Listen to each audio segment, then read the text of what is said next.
ಶ್ರೀಪಾದರಾಜಂ ಶರಣಂ ಪ್ರಪದ್ಯೆ. ಪರಮಹಂಸ ಸದ್ಗುರು ಶ್ರೀ ಸತ್ ಉಪಾಸಿ ಅನುಗ್ರಹಿತ ಭಗವದ್ವಿಚಾರಗಳು. ಶಿವಾನುಗ್ರಹ. ಆತ್ಮಧ್ಯಾನದ ಮಹತ್ವ. ಪರಮಾತ್ಮ ಎಷ್ಟು ಉದಾರಿ. ನಮಗೆ ಉಚಿತವಾಗಿ ಗಾಳಿ ಬೆಳಕು ಚೈತನ್ಯವನ್ನು ಕೊಟ್ಟು ಸಲಹುತ್ತಾ ಇದ್ದಾನೆ.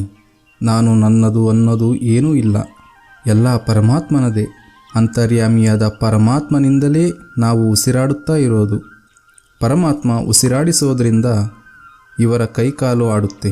ಹೋಗಲಿ, ಹಂಗೇನಾದರೂ ತಾನು ಮಾಡೋದಿದ್ದರೆ ಉಸಿರಾಡೋದು ಬಿಟ್ಟು ಮಾಡಲಿ, ಬೇರೆ ಏನಾದರೂ ಕ್ರಿಯೆಗಳನ್ನು ಮಾಡಲಿ, ಕಂಡು ಹಿಡಿಯೋದು ಓಡಾಡೋದು ಇಂಥವನ್ನೆಲ್ಲ ಮಾಡಲಿ. ಉಸಿರು ನಿಂತ ತಕ್ಷಣ ಶವವಾಗಿ ಹೋಗ್ತಾನೆ. ಎಲ್ಲಿ ತನಕ ಉಸಿರು ಆಡ್ತಿರ್ತಾವೋ ಅಲ್ಲಿ ತನಕ ನಾವು ಅವನ ನೆನಪಿನಲ್ಲಿ ಅವನ ಚಿಂತನೆಯಲ್ಲಿ ಇರಬೇಕು. ಇದರಿಂದಲಾದರೂ ನಾವು ತಿಳಿದುಕೊಳ್ಳಬೇಕು, ಈ ದೇಹ ಜಡ, ಇದು ಸುಳ್ಳು ಅಂತ. ಉಸಿರಾಟದ ಕಡೆಗೆ ಗಮನ ಕೊಡಬೇಕು. ಎಲ್ಲಿಂದ ಎಲ್ಲಿ ತನಕ ಎಳ್ಕಣತ್ತೆ ಅನ್ನೋದನ್ನ ಕಡೆಗೆ ಗಮನ ಕೊಡಬೇಕು. ಉಸಿರನ್ನು ಒಳಗೆ ಎಳ್ಕೊಂಡ್ರೆ 3 ಗೇಣು ಒಳಗೋಗುತ್ತೆ, ಹೊರಗೆ ಬಿಟ್ಟರೆ 3 ಗೇಣು ಹೊರಗೆ ಬರುತ್ತೆ. ಅದನ್ನು ಆ ಅಂತರಾತ್ಮನೇ ಎಳ್ಕಣದು. ಆ ಅಂತರ್ಯಾಮಿ ಇಲ್ಲ ಅಂದರೆ ಶರೀರ ತಣ್ಣಗಾಗಿ ಬಿಡುತ್ತೆ. ಈ ವಿಚಾರ ತುಂಬ ಸೂಕ್ಷ್ಮವಾಗಿದೆ. ಅಂತಾದ್ರಾಗೆ ಮನುಷ್ಯ ನಾನು ಮಾಡಿದೆ, ನನ್ನಿಂದಾಯಿತು ಅಂತ ಹೇಳಿಕೊಳ್ತಾನಲ್ಲ. ಶಾರೀರಿಕವಾಗಿ ಏನು ಮಾಡ್ತಾನೆ ಅವನು?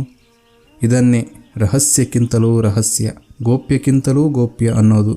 ಉಸಿರಾಟದ ಹಿಂದೆ ಹೋಗು, ಅಂತರಾತ್ಮ ಸಿಗ್ತಾನೆ ಅಂತ ಗುರು ಹೇಳಿಕೊಡ್ತಾನೆ. ಆಗ ಸತ್ಯ ಸಾಕ್ಷಾತ್ಕಾರವಾಗುತ್ತೆ. ದೇಹ ಭಾವ ಅಳಿದು ಅಂತರ್ಯಾಮಿಯಾದ ಪರಮಾತ್ಮನೇ ತಾನಾಗ್ತಾನೆ. ಆವಾಗಲೇ ತನ್ನನ್ನು ತಾನು ತಿಳ್ಕೊಳಕ್ಕಾಗೋದು. ಜೈ ಗುರುದೇವ ದತ್ತ.